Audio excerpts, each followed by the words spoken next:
Buenas tardes con todos. Quien les saluda es el ingeniero Esquín Valverde Obregón, ingeniero pesquero acuicultor de profesión. Cuento con una segunda especialidad, ¿no? Soy egresado en la carrera técnica de medio ambiente y una maestría en lo que es minería y medio ambiente en la Universidad Nacional de Ingeniería. Conmigo se va a desarrollar justamente el curso de monitoreo de calidad de agua y efluentes, para lo cual se va a seguir justamente ciertos temas desarrollados de manera secuencial. Por ejemplo, lo primero que vamos a ver es hablar acerca de ciertas definiciones, ciertos términos que se suelen usar enfocados justamente en la normatividad ambiental aplicable. Se va a tener, por ejemplo, los términos qué significa ECA, qué significa LMP, qué significa BMA, cuál es la diferencia entre muestra simple, cuál es la diferencia entre muestra compuesta, muestra integrada, qué cosa es una muestra dirimente, entre otros términos más. También se va a tener en consideración justamente la espina vertebral del curso, ¿no? Que son justamente la normatividad ambiental. Por ejemplo, si yo quiero hacer un monitoreo, ¿con qué norma debo de compararlo para verificar si cumplo o no con los estándares de calidad ambiental, si cumplo o no con los límites máximos permisibles, si cumplo o no con los valores máximos admisibles? También se va a tener en consideración justamente cómo es que se sigue, cuáles son los pasos que se deben de seguir para efectuar un monitoreo de calidad de agua, un monitoreo de calidad de efluente respecto a un procedimiento estandarizado conocido como protocolo. Vamos a comenzar primero con las definiciones. Comenzamos. Algunos tienen dudas o algunos ya sabrán a veces de qué significan los límites máximos permisibles o qué significan los ECA, que son los estándares de calidad ambiental. Sin embargo, hay que tener en consideración que su campo de aplicación puede ser distinto, ¿no?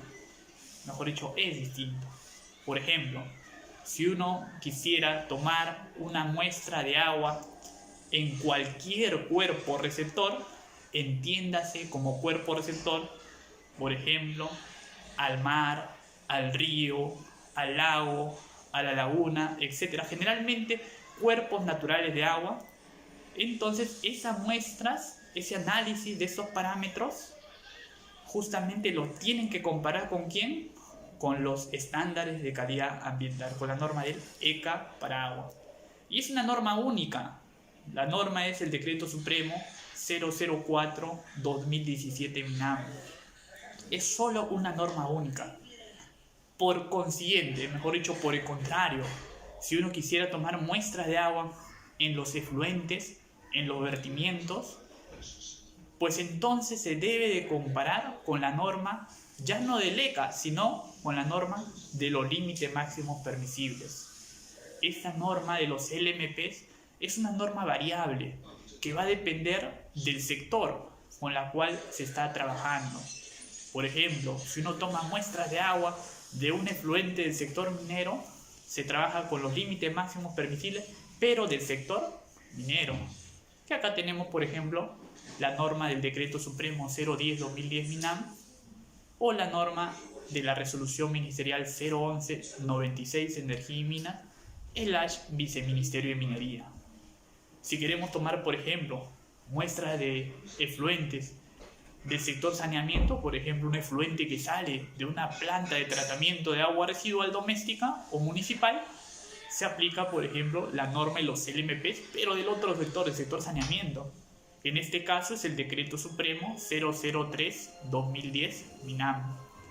Y así, si cambiamos del sector pesquero, del sector cementero, del sector cervecero, pues la norma va a ir modificándose, va a ir cambiando. Esa es clave. La norma, repitiendo, los ECAs se trabajan con una norma única que es la 004-2017 MINAM. Sin embargo, la norma de los límites máximos permisibles es variable de acuerdo al sector y se aplica para efluentes.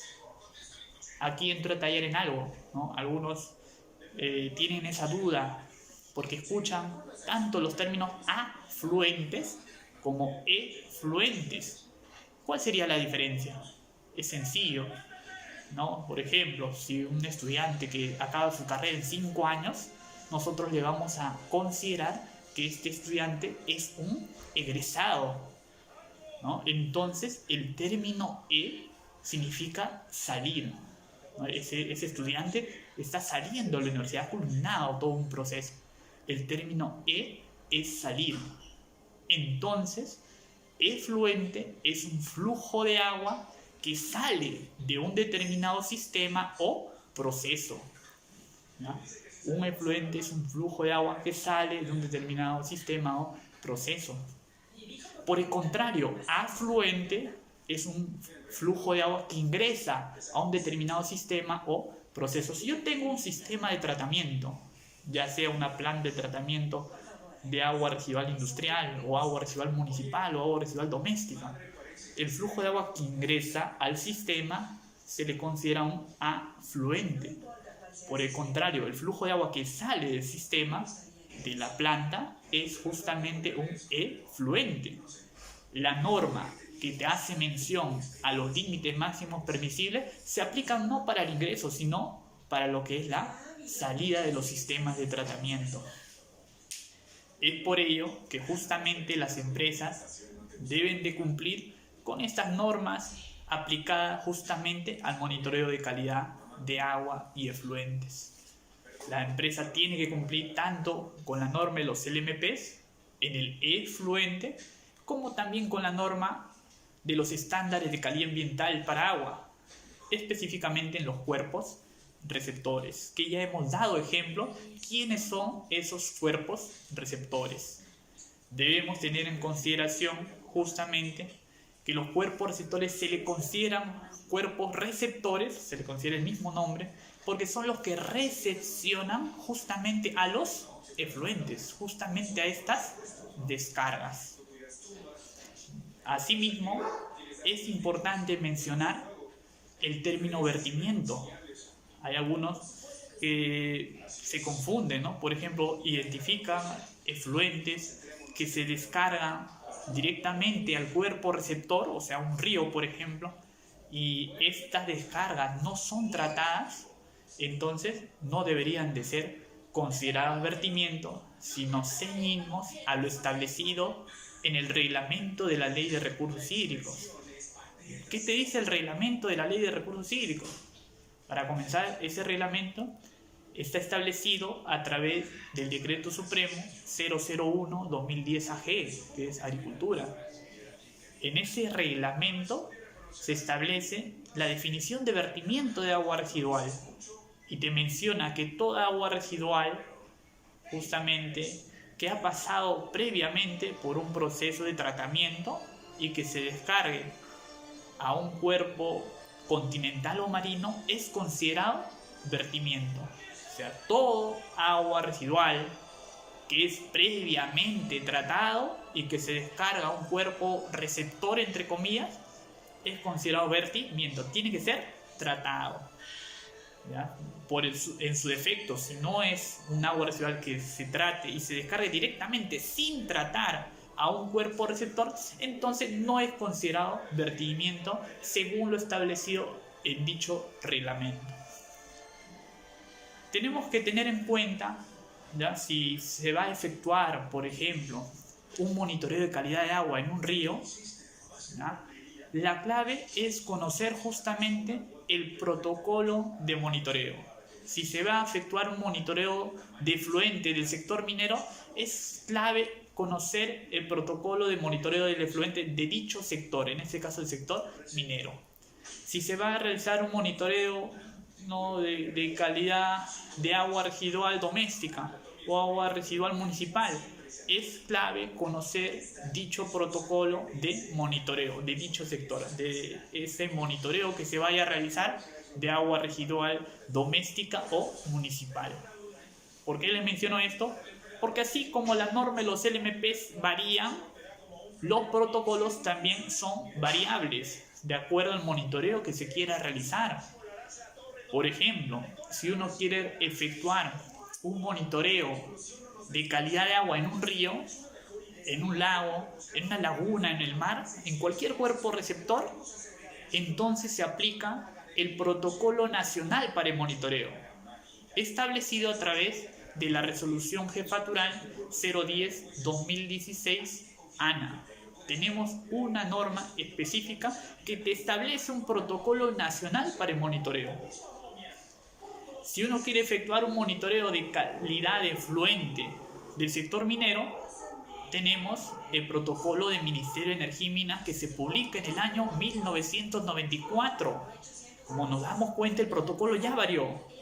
Para cualquier cuerpo receptor, la 010-2016 ANA. Para el sector minero, el protocolo del MINEM de 1994. Si queremos efectuar un monitoreo de agua residual doméstica o municipal, ahí también varía. ¿Cuál sería el protocolo? Sería la Resolución Ministerial 273-2013 Vivienda. Como nos damos cuenta, el protocolo va a ir variando de acuerdo al monitoreo que se quiere efectuar. Esos protocolos, como ya se ha mencionado, son variables. La norma de los LMP, como ya se ha mencionado, también son variables. La norma única es, como ya se mencionó, en el ECA, en los estándares de calidad ambiental.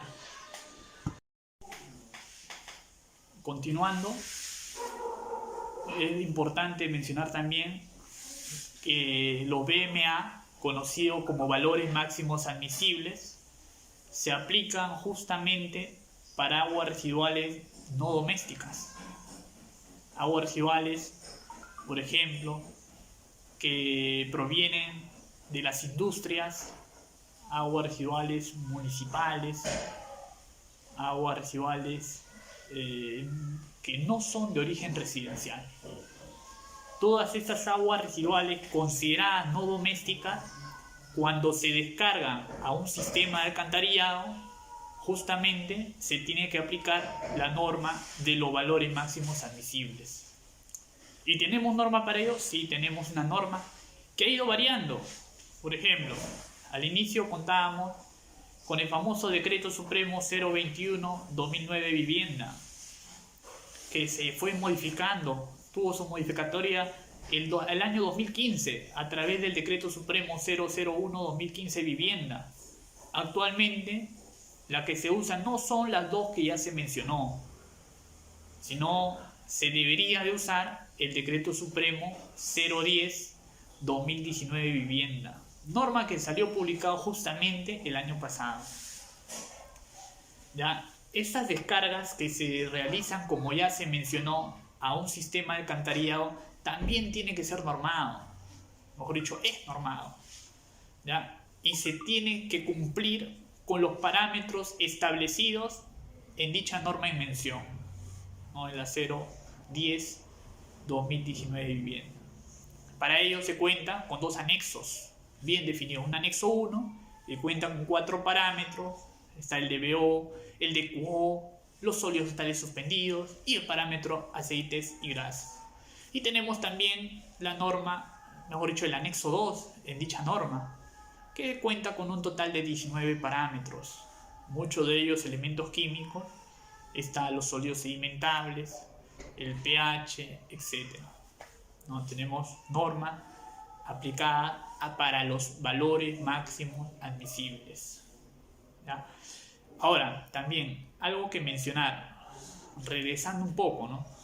Regresando a los efluentes, que se mencionó que se aplicaba un protocolo específico, de acuerdo al efluente dado.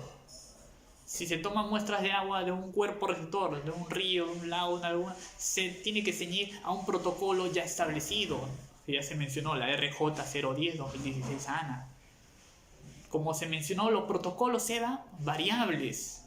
Sin embargo, también los laboratorios acreditados por INACAL, por el Instituto Nacional de Calidad, también cuentan con protocolos propios por laboratorio, que justamente se tiene que ceñir debido a ello.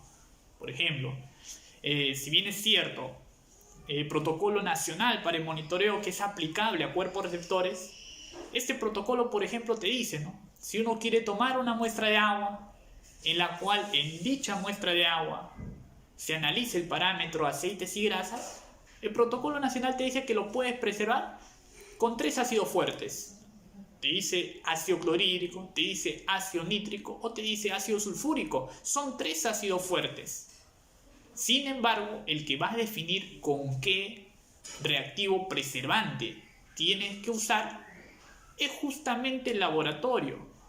¿Ya? Por ejemplo, puede ser laboratorio X, te dice, tienes que usar el ácido sulfúrico con ciertas gotas o ciertas dosis. Justamente se tiene que establecer lo que está mencionado en dicho laboratorio X. ¿Ya? Eso es claro. Eso es importante que conozcan. Después también, si por ejemplo tenemos un efluente, muchas veces la tubería del efluente tiene una determinada coloración, ¿no?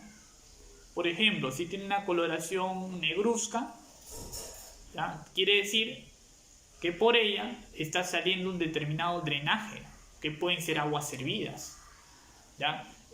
Pero ¿dónde está establecido eso? El código de colores de las tuberías. ¿Tenemos norma? Sí, tenemos una NTP, la norma técnica peruana 399-012. Es una norma que te habla del código de colores de las tuberías. Por ejemplo, te dice, si hay una tubería verde, por ahí está fluyendo agua. Si hay una tubería roja, algunos los habremos visto en algunos grandes supermercados, ¿no? Esas líneas rojas, que es agua contra incendio, ¿no? Si vemos azul, ya no es agua, sino es aire, ¿ya?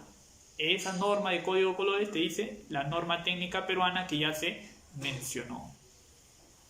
Después también debemos de mencionar los tipos de muestra, ¿no? ¿Ya? Por ejemplo, el protocolo nacional para el monitoreo te habla de 3 tipos de muestra: la muestra simple, la muestra compuesta y la muestra integrada. ¿Cuál es la diferencia? Por ejemplo, si una persona X, vamos a suponer, como no hay nadie, no estamos en clase, por ejemplo, que yo sea el monitorista, ya yo voy a monitorear. Si yo solito voy, por ejemplo, a querer monitorear, a querer tomar una muestra de agua en el río Rímac, yo me voy debajo del puente Trujillo, cerca de Chabuca Grande, ¿no? Ya lo conocerán muchos de ustedes, ¿ya? ¿Dónde tengo que posicionarme? Por lo general es justamente, si todo este es el ancho del río, tengo que posicionarme a la mitad de todo el ancho del río, ¿ya? Siempre y cuando pueda ingresar, claro está. Ingreso al centro del cauce del río, ¿ya? Me pongo de perfil, me inclino 90 grados, tomo mi muestra de agua justo en estos instantes, ¿ya? Por ejemplo, en estos instantes son exactamente las 6:15, ¿ya? Justamente a las 6:15 de la tarde del día, hoy día estamos, vamos a ver, 22 de marzo, ¿ya? Justo al 22 de marzo a las 6:15 de la tarde, ¿ya? He tomado mi muestra de agua exactamente debajo del puente de Trujillo. ¿Qué tipo de muestra sería? Es una muestra simple, conocida como muestra puntual, ¿ya? Una muestra simple o muestra puntual es aquella muestra que se toma en un instante dado, o sea, una hora determinada, y en un lugar determinado. En este caso era debajo del puente Trujillo, en el río Rímac, ¿ya? En su defecto, una muestra compuesta, ¿ya?, es la siguiente. Le voy a mencionar también con un ejemplo previamente. Por ejemplo, yo también estoy ahí mismo, en el centro del ancho del río Rímac. Ya estoy. Me pongo siempre de perfil, me inclino 90 grados, estiro mis manos con mi frasco, ¿ya?, y recepciono una pequeña porción de muestra de agua y lo lleno a mi recipiente original. Espero, por ejemplo, una hora, un tiempo dado, me vuelvo a poner de costado, tomo una segunda pequeña porción de muestra de agua lo llevo a mi recipiente original, ¿ya? Ese recipiente original se va llenando. Espero otra hora y otra vez hago el mismo procedimiento. Otra muestra parcial, lo lleno a mi recipiente original y así, por ejemplo, por un tiempo de 24 horas, con 24 submuestras al mismo recipiente original. Tengo mi recipiente, entonces a esta muestra, ¿cómo le voy a llamar? Va a ser mi muestra compuesta. ¿Cómo definimos la muestra compuesta? Es aquella muestra que se da justamente como resultado de un conjunto de muestras simples. ¿Ya? Acá un pequeño paréntesis. ¿Ya? La muestra compuesta es aquella que se toma en un lugar determinado, debajo del puente Trujillo nuevamente, pero en distintos tiempos. Eso es una muestra compuesta. ¿Ya? El tercer ejemplo era una muestra integrada. Para la muestra integrada, acá sí se requiere que ingresen al río 3 personas. ¿Ya? La primera persona va a estar a la mitad. Si todo este es el ancho del río, ¿ya? La primera persona va a estar a la mitad de todo el ancho del río. La segunda persona a la cuarta parte respecto a todo el ancho del río. Y la tercera persona a las 3/4 partes respecto a todo el ancho del río. O sea, tengo uno al centro, uno a la cuarta parte y otro a las 3/4 partes de todo el ancho del río. Ya se ingresan las 3 personas, pero de manera simultánea, dicho de otra manera, al mismo instante, las 3 nos ponemos de perfil, nos inclinamos 90 grados y tomamos porciones de muestras de agua. Si estas muestras en los 3 puntos distintos llegan a un mismo recipiente original, son 3 submuestras, esta muestra es mi muestra integrada. ¿Cómo definimos muestra integrada? Es aquella muestra que se ha obtenido en 3 puntos distintos, pero en un mismo instante. Esa es una muestra integrada. Esos 3 términos, esas 3 definiciones, esos 3 ejemplos de muestra, está establecido ¿dónde? Justamente en su Protocolo Nacional para el Monitoreo, establecido a través de la Resolución Jefatural 010-2016 ANA. Disculpe, Esquim, yo soy Esquim, disculpe, Esquim, o profesor. Es importante conocer el protocolo de monitoreo, Protocolo Nacional para el Monitoreo. Yo le digo sí. Inclusive yo les diría, si ustedes teóricamente se dominan ese Protocolo Nacional para el Monitoreo, ya ustedes teóricamente ya saben monitorear, teóricamente, porque ahí está establecido todo. Un protocolo, en 2 palabras, es simplemente un procedimiento estandarizado. Ese es un protocolo. Ya, es un procedimiento estandarizado. Ahí está todo. Por ejemplo, yo no sé los formatos de etiquetas que van a mis frascos. Yo no sé mis formatos de etiquetas que van a mis frascos. ¿Dónde puedo encontrar ese formato de etiquetas? En mi protocolo. Yo no sé, por ejemplo, los formatos que se tienen que llenar al efectuar un monitoreo. Dicho de otra manera, yo no sé cuál es mi formato de cadena de custodia. ¿Dónde lo encuentro? En mi Protocolo Nacional para el Monitoreo. En su efecto, yo no sé cuál es el formato de datos de registro de campo. También ¿dónde lo encuentro? Nuevamente en el protocolo. ¿Cómo que tengo que tomar mi muestra? ¿Dónde la encuentro? En mi protocolo. ¿Qué tipo de recipiente voy a usar o se recomienda usar? ¿Dónde lo encuentro? Nuevamente en mi protocolo. ¿Cómo se va a preservar y o conservar mis muestras de agua que van a estar, valga la redundancia, en mis frascos?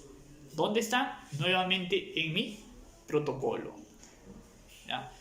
Es clave conocer de manera detallada los procedimientos, los datos que están en su protocolo. Sí, es muy importante. ¿Ya? Es importante justamente que conozcan ello. ¿Ya? Ahora, como ya se ha mencionado, ¿ya? Protocolo nacional para el monitoreo es aplicable solamente para cuerpos receptores. En el ejemplo que les di de muestra compuesta, ¿se acuerdan que mencionamos de que era un conjunto de muestras simples, ¿no? Esas pequeñas muestras que se tomó, esas pequeñas muestras simples, ¿ya? A eso se les conoce como alícuotas, ¿ya? Algunos se confunden, ¿no? O escuchan en algunas fuentes, oye, alícuota, ¿qué es una alícuota? Es simplemente una pequeña porción de muestra de agua que en su conjunto de estas alícuotas forman una muestra compuesta. Eso es el término alícuota. Y por último, el término, por ejemplo, ¿cuál es la muestra dirimente? Que es clave, ¿ya? Por ejemplo, si hay un proceso de supervisión, ¿ya? La muestra, por ejemplo, que la autoridad toma, por ejemplo, en este caso OEFA, si toma una muestra, la OEFA o la CEFA, si toman una muestra de efluente, OEFA va a ser su muestra de efluente. Pero ¿qué va a pasar? Cualquier empresa minera a la cual esta autoridad está supervisando, se le va a denominar contramuestra, ¿ya? Esa empresa es la segunda que toma, pero a su vez se puede tomar una tercera muestra de agua, una tercera muestra de efluente, mejor dicho. A esa tercera muestra de efluente, a esa tercera muestra se le llama muestra dirimente, que por lo general, mejor dicho, lo toma ¿quién? La autoridad. En este caso, la autoridad que ya se mencionó. ¿Ya? Eso es clave. Pero ahora, ¿para qué sirve la muestra dirimente? ¿Ya? Por ejemplo, en caso haya variaciones de resultados, por ejemplo, autoridad le sale cierta concentración, la empresa le sale otra concentración de ese mismo parámetro. Entonces la muestra dirimente sirve para ver cuál es la correcta. Puede ser que la tercera muestra esté más pegada a la empresa, o puede ser que esa tercera muestra, que es la muestra dirimente, esté más pegada justamente a la autoridad. Esa es la muestra dirimente. Eso es clave que lo conozca. Continuando con el curso, es clave también mencionar de que los estándares de calidad ambiental, ya retomando un poco también, se subdivide en 4 categorías bien diferenciadas. Por ejemplo, la categoría 1 hace mención, ¿no?, justamente al uso poblacional y recreacional. La categoría 2 hace mención a las actividades marino-costeras y continentales. La categoría 3, riego de vegetales y bebida de animales. Y la categoría 4 hace mención a la conservación de un ambiente acuático. Son 4 categorías, de las cuales dentro de cada una de estas categorías hay subcategorías que se pueden cumplir, ya, que deben de ser cumplidas. Ya, esas, retomando y recordando, son justamente, se aplican, como es seca, se aplican en su condición de cuerpo receptor. Si uno toma una muestra de agua en un río, en un lago, en una laguna, esa muestra de agua, después de que es analizada en un laboratorio acreditado, estos resultados deben de ser comparados con la norma ILECA. Pero esta norma, como ya se mencionó, cuenta con 4 categorías. Es importante definir con qué categoría se debe de cumplir. Y para ello, el año 2018 sale justamente una norma, que es la Resolución Jefatural 056-2018 ANA. En dicha norma, en dicha resolución jefatural, la 056-2018, establece justamente un registro de cuerpos receptores, de cuerpos de aguas continentales. ¿Ya? Se da un cuadro enorme en los cuales en dicho cuadro está registrado justamente los ríos, los lagos, etc. ¿Ya? Y en dicho cuadro, aparte de estar registrados los ríos, establece que para cada río le corresponde una categoría que debe de cumplir.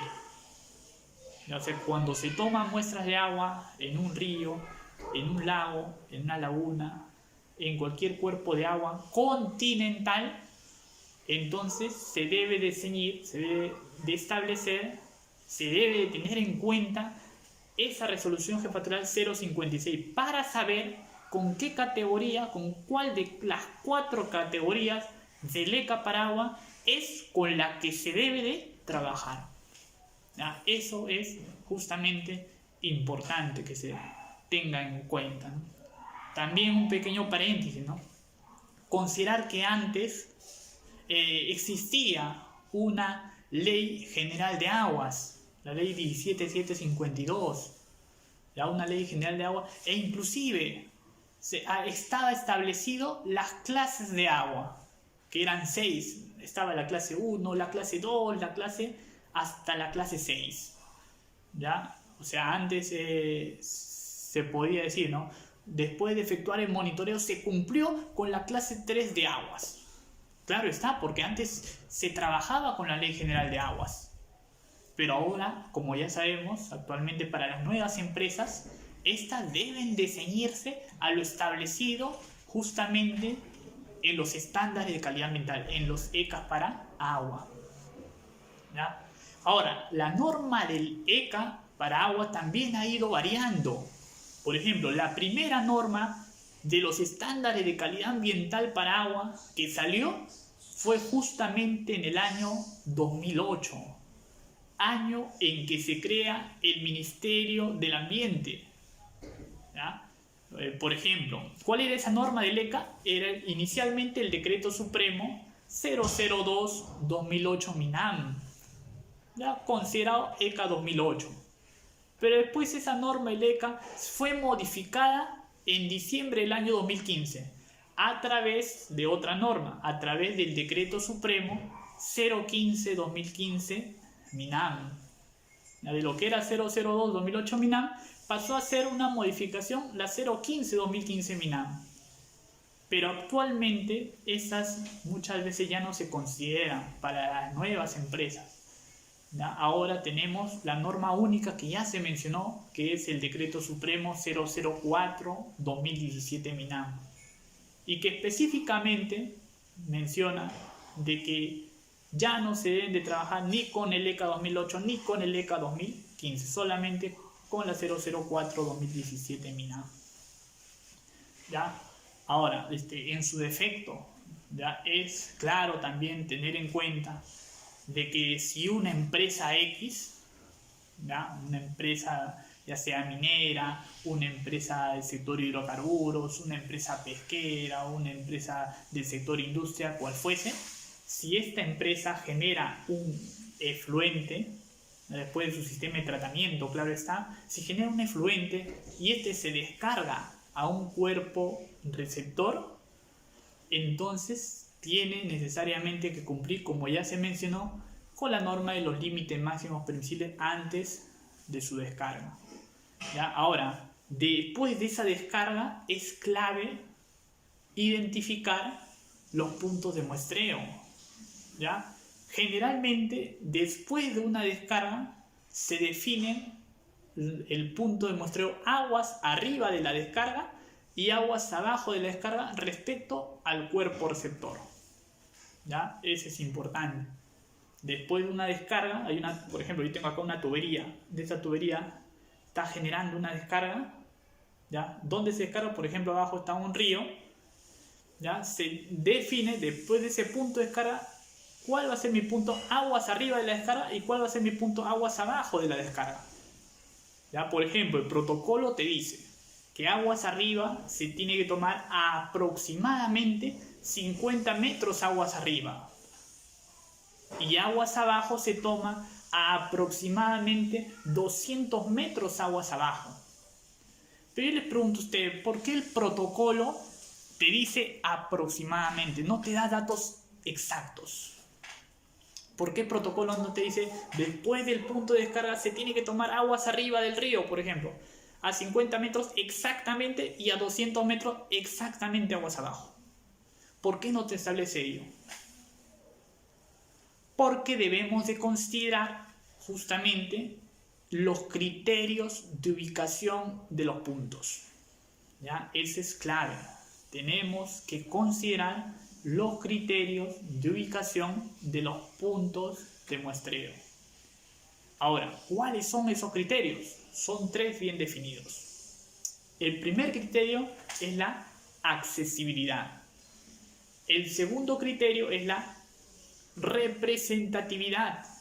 Y el tercer criterio es la importancia debido a una fuente contaminante. Son 3. Accesibilidad, representatividad e importancia respecto a una fuente contaminante. ¿Ya? Por ejemplo, la primera, accesibilidad. ¿Ya? El punto donde se tome la muestra de agua en el río, por ejemplo, ¿ya? Tiene que ser un punto donde uno puede ingresar rápidamente con tu cooler al punto y también poder salir rápidamente también con el cooler y los demás equipos de monitoreo. ¿Ya? Ese es clave. O sea, ingresar rápido y salir rápido del punto de monitoreo. ¿Por qué les digo esto? Porque en un río, ¿ya? El caudal puede ser muy variable en poco tiempo. Dicho de otra manera, el caudal puede incrementarse bien rápido en muy poco tiempo, ¿ya? Corriendo el riesgo inclusive la seguridad del equipo de monitoreo, de los que están tomando la muestra de agua en el río. ¿Ya? La accesibilidad es de que el monitorista ingrese rápido a tomar sus muestras de agua, ¿ya? Que puedan ingresar rápido, disculpen, con todos sus coolers, con sus frascos, con sus equipos, pero a la vez que puedan también salir rápido. ¿Por qué? Cuando uno está en medio del cauce del río, ¿se acuerdan, no? Del medio del cauce del río, que es donde se toma la muestra de agua, justamente el cauce puede incrementarse muy rápidamente. Se incrementa. Y todo ese volumen de agua, toda esa masa de agua, justamente, puede generar el riesgo de que te pueda llevar, ¿no? Y si estás tomando muestras de agua del río Rima, puedes aparecer, no sé, acá, ¿no? Puedes aparecer en el Océano Pacífico, ¿no? Imagínense, ¿no? ¿Ya? Si no se toman las medidas del caso. ¿Ya? Pues es clave la accesibilidad. Segundo punto era la representatividad. ¿Ya? ¿Y qué es la representatividad? Como se mencionaba, que se tome de un punto que sea representativo, que se recomienda del centro del cauce del río. Es lo que se recomienda. Si tú haces el ancho del río, que lo tomes del centro del cauce del río. Siempre buscando una zona lo más uniforme posible, ¿ya? Donde se evite mucha turbulencia, donde se evite también, por ejemplo, si todo este es el ancho del río, ¿ya? Todo este es el ancho del río, pero hay zonas a orillas que hay espuma superficial, no lo vas a tomar ahí, ¿no? Porque si tú tomas una muestra de agua justo en la zona donde hay espuma superficial, tu muestra te puede dar como resultado, por decirlo algo exagerado, ¿no? ¿Ya? Que tenga cantidades considerables de, no sé, de aceites y grasas, ¿ya? Que se puede dar el caso, ¿ya? Pero todo el universo, todo el ancho del río, en todo el espejo de agua no va a haber espuma superficial, solamente hay en esa partecita. Entonces tu dato va a ser erróneo, no va a ser representativo respecto al universo, que es todo el río.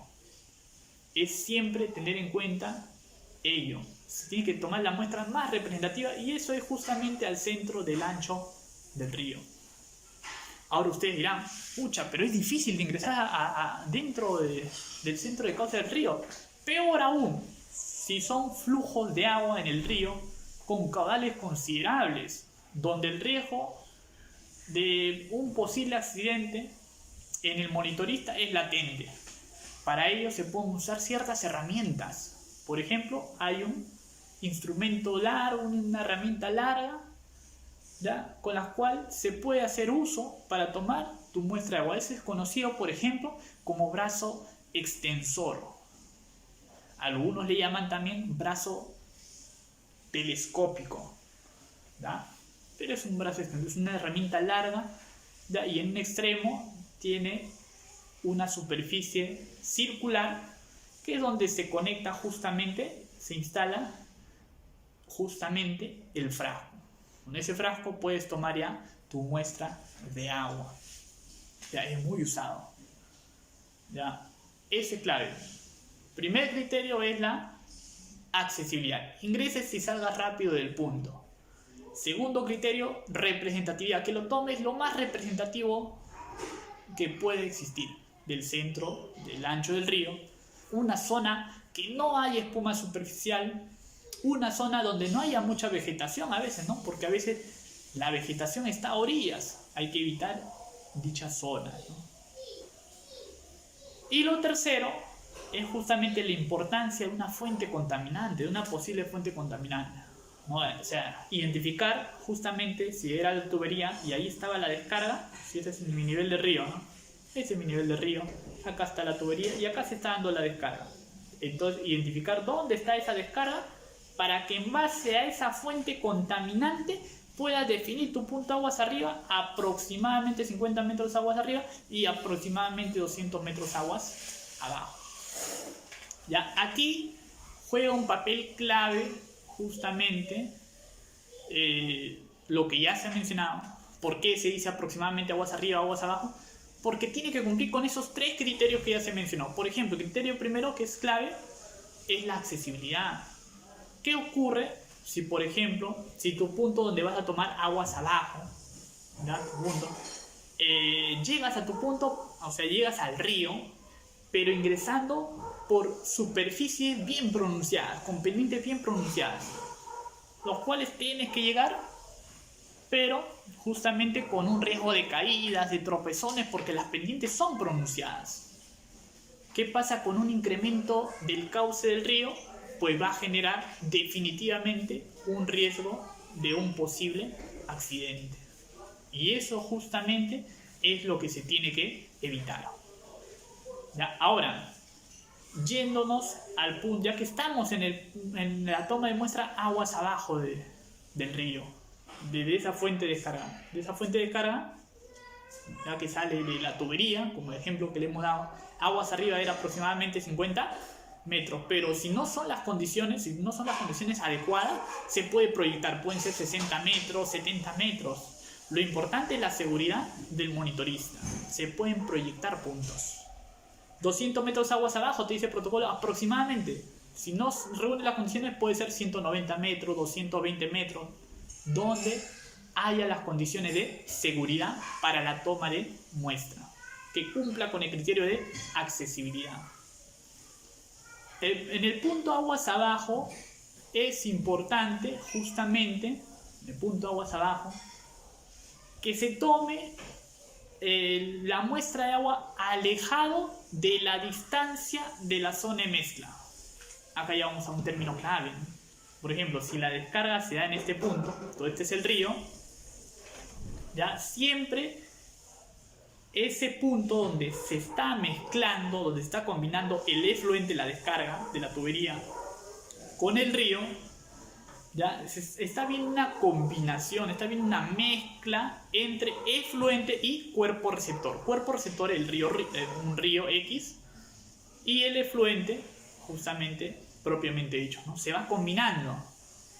Ya, esa distancia en la cual se está combinando el efluente con el cuerpo receptor, en esa distancia de combinación, esa es la distancia conocida como la distancia de zona de mezcla. En esa distancia, en ese tramo de zona de mezcla, no se tiene que tomar la muestra de agua. Está prohibido, ¿ya? Por exagerar un poco, no se debería tomar. Ya se tiene que tomar alejado o después, mejor dicho, de esa distancia de zona de mezcla. Ahora la pregunta es, ¿cómo determino esa distancia de la zona de mezcla, esa distancia donde se va a combinar el efluente descargado con ese cuerpo receptor que puede ser un río? ¿Cómo defino esa distancia? Es justamente para ello que debo de conocer justamente mi protocolo, como ya se mencionó inicialmente. El protocolo establece la fórmula que se puede aplicar para determinar esa distancia de la zona de mezcla. Exactamente. Pero ese protocolo, esa fórmula que se aplica, en la cual está ligada a varias variables, ¿ya? Por ejemplo, la velocidad, el ancho, ¿ya? Esa fórmula que hay en el protocolo se copió de una norma internacional conocido como EPA del año 1995. ¿Ya? O sea, se ha copiado el protocolo nacional, nosotros tenemos, lo tomó como referencia a la norma internacional, que es la norma del EPA. ¿Ya? En ambas es la misma fórmula, el mismo procedimiento. Muy bien, espero que lo tengan en cuenta hasta el momento. Continuando con el curso. ¿Qué sucede si uno quiere tomar una muestra de agua en un lago, en una laguna de grandes profundidades, o inclusive una muestra de agua de mar? ¿Ya? Para ello hay que tener en cuenta de que se usa una botella especial. A esa botella se le conoce como botellas Niskin. ¿Ya? Es una botella, ¿ya?, que a su vez en cada extremo de la botella es una botella media cilíndrica, ¿ya?, que tiene en dos extremos, la parte superior y en la parte inferior, justamente dos tapas. ¿Ya? Esa botella Niskin se ingresan de manera vertical, ¿ya? Se ingresan de manera vertical con las tapas abiertas. ¿Ya? Se suelta bien incorporado al sistema una estructura dura, ¿ya?, que se llama mensajero.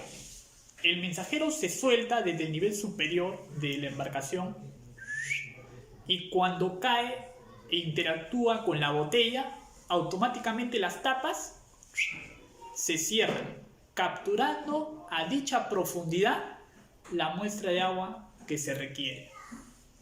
Ya es sencillo, son las famosas botellas Niskin. ¿Ya? Nuevamente, está la embarcación, se suelta la botella Niskin están abiertas, ambas tapas son cilíndricas, se suelta, se introduce a la profundidad que uno desea tomar su muestra de agua. Simplemente donde estás, en el punto donde vas a tomar tu muestra de agua, solamente sueltas el mensajero cae e interactúa con el sistema y automáticamente los tapones, como ingresaron abiertos, el agua ingresaba a la botella Niskin. Cuando sueltas el mensajero y el mensajero cae, automáticamente las tapas se cierran, capturando dentro de la botella Niskin, en toda esa columna cilíndrica, la muestra de agua, ya sea de mar, de un lago, de una laguna, de profundidades justamente considerables. Ya esa es otra herramienta que se suele tomar en consideración. Ahora, debemos tomar en cuenta de que hay botellas Niskin que se introducen de forma vertical, la botella, y hay otras botellas Niskin que se introducen de manera horizontal, siempre con las tapas abiertas. La misma función cumple, la que se introducen de manera horizontal, siempre con los tapones abiertos, se suelta el mensajero, interactúa con tu botella y automáticamente los tapones se cierran a la profundidad donde uno desea tomar su muestra de agua. ¿Ya? Es muy usado. ¿Ya? En su defecto, si uno quisiera tomar muestra de agua subterránea, muchas veces debemos para ello identificar un pozo, o en su defecto puede ser un piezómetro. ¿Ya? Un piezómetro son estructuras verticales, dicho de otra manera, son pozos de diámetro reducido, ¿no?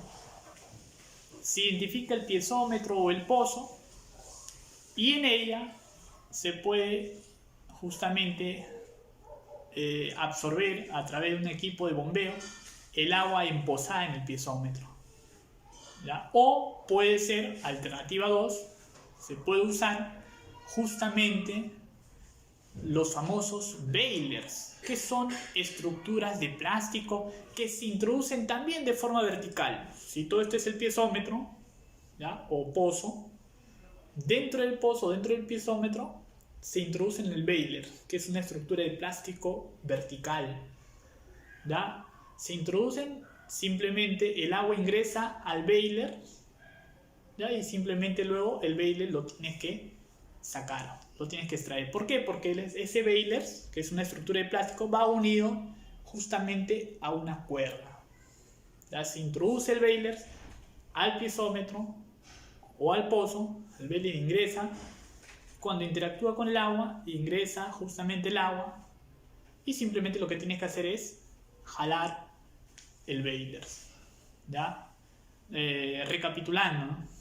Las botellas Niskin se usan para tomar muestras a profundidades considerables, sean muestras de agua de mar, ¿ya? Un lago, una laguna de grandes profundidades, y se usan los balers, ¿ya? O los equipos de succión, en términos generales, para tomar muestras de agua de un piezómetro, muestras de agua subterránea, de un piezómetro, de un pozo.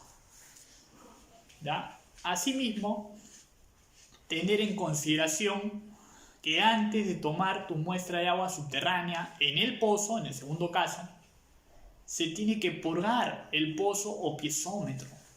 ¿Ya? Se debe de purgar. ¿Y cómo se purga? Extrayendo 3 veces el volumen de agua empozada en el piezómetro. ¿Ya? Extrayendo 3 veces el volumen de agua empozada en el piezómetro, ya que son pozos de diámetros reducidos, o están instalados de forma vertical. ¿Ya? Pero ahora, ¿cómo determino justamente el volumen de agua empozada? Es ahí donde entran justamente las matemáticas, las queridas matemáticas, ¿no? Por ejemplo, para determinar ese volumen del cilindro, ¿ya? Que equivale al volumen de agua empozada en el piezómetro. Si este es mi piezómetro, y está hasta este nivel, desde este nivel hacia abajo es agua, ¿ya? Tengo que determinar justamente el volumen de todo el cilindro, ¿no? Del nivel del agua hacia el fondo del pozo o del piezómetro, ya que va a ser igual, ¿no? Que el área de un cilindro. Ustedes saben que el área de un cilindro es igual a área de la base, o sea, área de un círculo por la altura. En este caso sería área de la base, área del círculo, de la parte líquida, por la profundidad líquida. O sea, la altura, digamos, o profundidad desde la superficie del agua empozada dentro del piezómetro hacia el fondo del piezómetro. ¿Ya? Yo les pregunto a ustedes, ¿se puede determinar el área del círculo? Sí, ¿no? Porque el piezómetro corre hasta el final, hasta la superficie. Simplemente yo abro la tapa del piezómetro, si hubiera tapa, mido el diámetro y lo divido entre 2. Si mido el diámetro del pozo y lo divido entre 2, tengo el radio, ¿no? Puedo medir con una wincha, etc. Al tener el radio, simplemente área del círculo, que es igual pi por radio al cuadrado. Pi 3,1416 por radio, que es lo que yo he medido, una wincha, el diámetro, y lo he dividido entre 2, tengo el radio al cuadrado. Entonces eso es el área del círculo, pi por radio cuadrado. Ahora tengo que multiplicar la profundidad líquida, ¿no? O sea, de donde, dentro del piezómetro, donde está la superficie del agua, dentro del piezómetro, hasta el fondo del piezómetro, hasta el fondo del pozo. Pero ¿cómo defino eso? Esa altura simplemente es diferencia de alturas, ¿ya? Diferencia de alturas o profundidades, ¿ya? Profundidad 1, que es la altura del piezómetro total. ¿Y cómo defino toda la altura del piezómetro? Simplemente es dato de diseño. Ya es un dato de diseño. Yo, por ejemplo, quiero construir una casa de 3 pisos, yo tengo que tener mis planos. ¿Ya? En mi plano es un dato que me va a definir la altura de mis 3 pisos, no sé, es 9 metros. Es un dato que está en el plano. De forma similar, en mi piezómetro, en mi pozo, tengo un dato de diseño. Ese dato de diseño ya está establecido.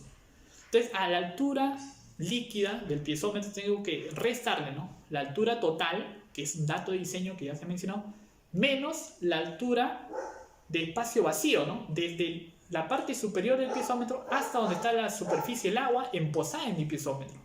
¿Y cómo determino esa altura? Simplemente esa altura te define una sonda con graduación métrica. Es muy usado la sonda con graduación métrica. Una pequeña sonda que tiene una cuerda, ¿ya? Pero esa especie de cuerda está graduada, así como si fuera una regla. Está grabado, ¿ya? Cuando uno quiere ver esa altura que se menciona desde la boca del piezómetro, desde la parte superior del piezómetro hacia donde inicia el agua emposada de dicho piezómetro, simplemente se introduce esa sonda con graduación métrica. Cuando esa pequeña sonda que está unida a la cuerda, claro está, cuando esa sonda unida a la cuerda se va introduciendo y esa sonda choca con la superficie del agua, cuando choca con la superficie del agua, se generan los famosos pi, pi, pi. Profesor, ¿cómo es eso? Cuando interactúa la sonda con el agua en el piezómetro, se comienza a sonar esos sonidos. Miren, pi, pi, pi, pi, pi, pi, pi, pi, pi. Esos son los famosos sonidos de pi, pi, pi. Pero a su vez, al emitir este característico sonido, los famosos pi, pi, pi, también en el otro extremo de la sonda con graduación métrica, ya en el otro extremo, se comienza a encender un haz de luz de manera intermitente, de color verde a amarillo. Comienza a generarse un haz de luz, de manera intermitente. Eso te va a indicar de que la sonda con graduación métrica ha interactuado con el agua emposada. Simplemente, ¿qué tengo que hacer ahí? Pegar esa cuerda de la sonda, pegarla a la boca del piezómetro y medir. Como está grabado, medir, ¿no? Veo cuánto está. Acá están a 20 metros. Ya tengo la altura desde la boca del piezómetro hasta la superficie del agua emposada, ya dentro del piezómetro. Esa altura es 20 metros en el ejemplo que les acabo de dar. Simplemente, para determinar el volumen de agua emposada, que era igual, área del círculo, que ya lo teníamos, multiplicado por esa profundidad líquida. Pero esa profundidad líquida no es otra cosa que la altura total del piezómetro menos la altura que me ha dado con ayuda de la sonda con graduación métrica al sonar, ¿no? Los famosos pi, pi, pi. Entonces simplemente reemplazo a la fórmula de volumen de cilindro y me da el volumen de agua acumulada dentro del piezómetro. Vamos a suponer que me da, no sé, 1 metro cúbico de agua, o sea, 1000 litros de agua. Lo que tengo que hacer ahora para purgar el piezómetro antes de tomar mi muestra de agua subterránea, simplemente tengo que extraer 3 veces el volumen de agua acumulada. Como era 1 metro cúbico de agua en el piezómetro acumulado, tengo que extraer ¿cuánto volumen de agua? 3 veces ese volumen, o sea, 3 metros cúbicos de agua. Al extraer esos 3 metros cúbicos de agua, lo que se establece es que se está purgando el piezómetro. Después de ello, ya puedo tomar mi muestra de agua o con una bomba de succión o con los famosos Bailers, que ya se mencionaron que eran de plástico, ¿no? Y que se usaban para la toma de muestra de agua. ¿Ya? Cuando se tome la muestra de agua, en general, debemos de tener en consideración que algunas muestras de agua se preservan, ¿ya? Se preservan y otras no. ¿Ya? ¿Dónde está establecido eso? Nuevamente, por eso es clave el protocolo. ¿Dónde está establecido? En su protocolo. ¿Ya? Ahora, una cosa clave. Una cosa es conservar y otra cosa es preservar. Preservar está ligado a que si yo tengo mi muestra de agua, acá yo tengo un frasco, yo le agrego o no un reactivo preservante. Eso es preservar. Ya yo le agrego un reactivo preservante para mantener las condiciones de calidad de mi muestra, ¿ya? Para mantenerlas. ¿Ya? Ahora, el término conservar está ligado o está asociado a mantenerlo, a conservarlo, la temperatura de este frasco que lo he preservado. O sea, primero se preserva los frascos. Claro que no todos, hay algunos que no se preservan. Y luego de preservar, o sea, luego de agregar un reactivo preservante, lo tengo que conservar, que está ligado a conservar la temperatura. O sea, llevarlo ¿a dónde? A un cooler o caja térmica. ¿Ya? Eso es importante. Llevarlo a un cooler o caja térmica. Ahora, cuando yo lo quiero conservar en un cooler o caja térmica, debo de tener en consideración los elementos refrigerantes en dicho cooler, que pueden ser, por ejemplo, Ice Pack, que es un ejemplo de elemento refrigerante. Puede ser el Health Pack, que es otro ejemplo de elemento refrigerante. O pueden ser hielo. Cuando se opta por el hielo, es recomendable que estos cubitos de hielo estén dentro de unas bolsas cerradas herméticamente, conocidas como bolsas Ziploc. Ya, eso es clave.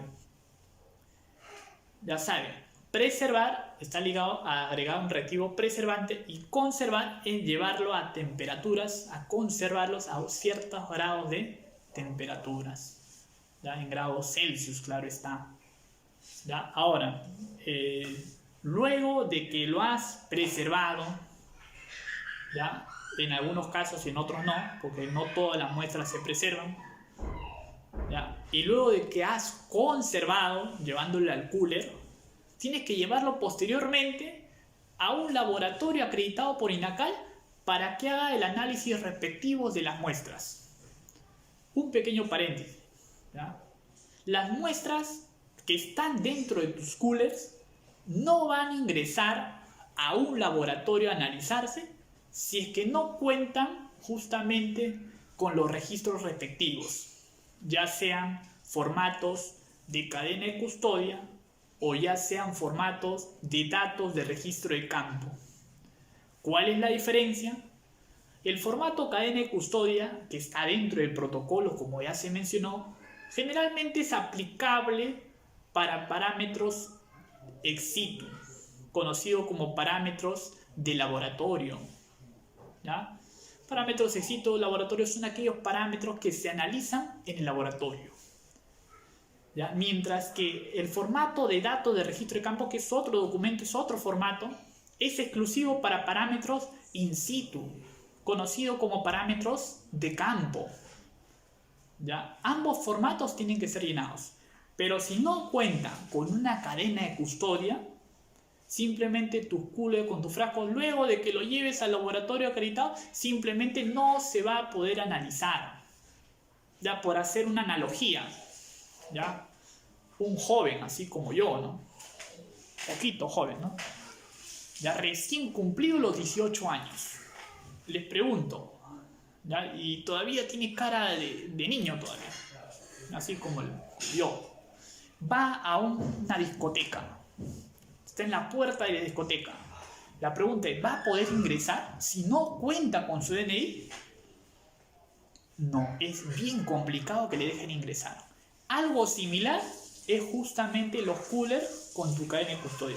Si no tiene los coolers, las cadenas de custodia, que son herramientas claves que se debe de tener en cuenta a la hora de entregar los coolers con las muestras de agua, eso simplemente no va a ingresar al laboratorio a analizarse.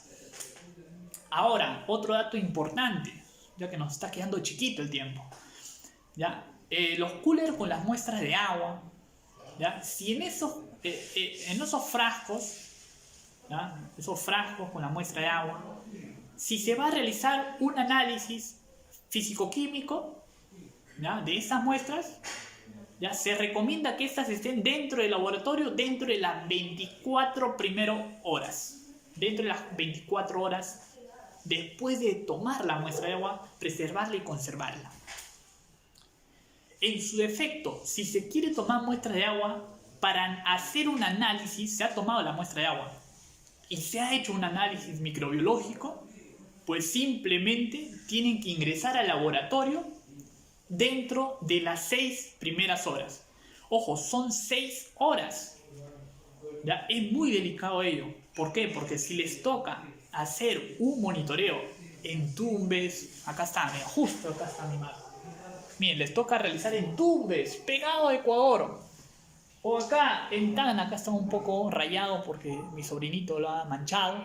Acá en Tacna, pegado a nuestro queridísimo país hermano Chile. Imagínense, les toca tomar muestras de agua ahí. Y su laboratorio acreditado está acá, en Lima. Imagínense, tienen que coordinar bien sus tiempos. Porque para hacer un análisis microbiológico, tus muestras deben de estar en el laboratorio. O sea, tienes que viajar de Tumbes hasta Lima en avión, ¿ya? Porque en carro no la haces 6 horas en la vida, es imposible, para que estas puedan ser analizadas. Es un poco complicado, ¿ya? Eso es importante, ¿ya?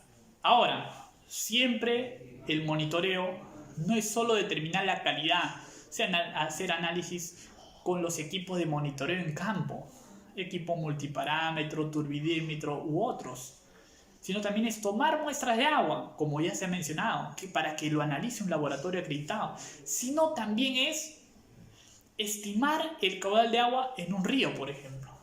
Y para ello se tienen ciertas metodologías y con esto culminamos. Por ejemplo, algunas de las metodologías muy usadas es estimar o determinar el caudal mediante el método del flotador, mediante el método volumétrico, mediante el método del correntómetro, mediante el método trazador o mediante el método acústico, entre otros. Hay muchos métodos para poder estimar o determinar el caudal de agua, ya sea de un río, de un riachuelo, etc. Y poder obtener justamente dichos resultados. ¿Ya? Espero que les haya gustado el curso, ¿no? Y ya saben, ¿no? Siempre inscribirse en la empresa Instituto de la Calidad Ambiental para seguir llevando los cursos. ¿Ya? Mi nombre es Esquín Valverde Obregón, ¿ya? Para servirles. Gracias.